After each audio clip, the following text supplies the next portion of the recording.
السلام علیکم ناظرین و سامعین، مولانا کلیم صدیقی کی گرفتاری کے بعد اب یو پی کے IAS افسر پر لگا تبدیلی مذہب کا الزام، جانچ کے لیے بنی SIT۔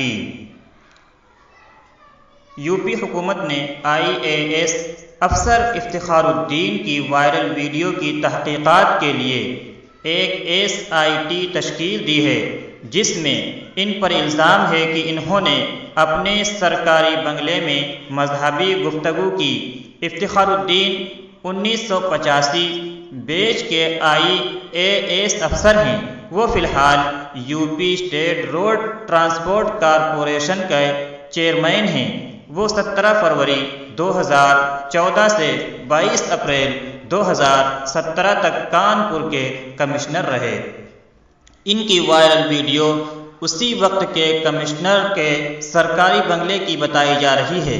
وائرل ویڈیو میں وہ قرآن مجید کی ایک آیت کی تلاوت کرتے ہوئے نظر آ رہے ہیں، جس میں مسلمان لوگوں کے لیے اللہ کی عظمت کا ذکر ہے، لیکن ایک اور شخص لوگوں کو اسلام قبول کرنے کی دعوت دیتا دکھائی دیتا ہے۔ کانپور جنوبی BJP کے نائب صدر شیلیندر ترپاٹھی نے وزیر اعلیٰ یوگی آدتیہ ناتھ سے آن لائن شکایت کی ہے۔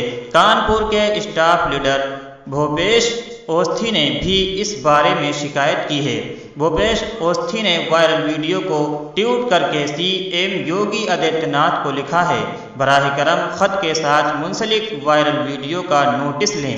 ویڈیو ہندوؤں اور سناتن دھرم کے خلاف پروپیگنڈا کرتی دکھائی دیتی ہے۔ اس وائرل ویڈیو پر کانپور پولیس نے ٹویٹ کر کے تفتیش کرنے کی معلومات دی ہے۔ ناظرین، آپ اس خبر کے متعلق کیا اپنی رائے رکھتے ہیں؟ کمنٹ باکس میں ضرور بتائیں۔ اللہ سے دعا کریں کہ تمام مسلمانوں پر رحم فرمائے۔